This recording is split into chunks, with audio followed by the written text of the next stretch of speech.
বড় শিরিকের ক্ষতি কি? উত্তর, বড় শিরিক করলে চিরস্থায়ীভাবে জাহান্নামী হতে হয়। সূরা মায়েদার ৭২ নম্বর আয়াত।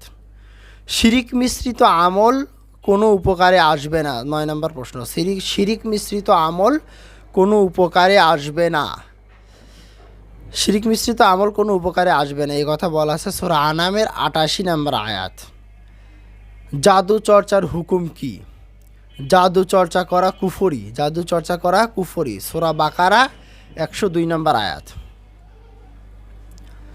১১ নম্বর প্রশ্ন, আল্লাহ ব্যতীত অন্য কারো উদ্দেশ্যে পশু জবাই করা যাবে কি?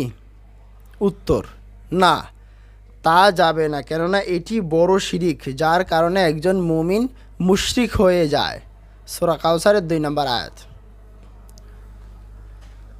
১২ নম্বর প্রশ্ন,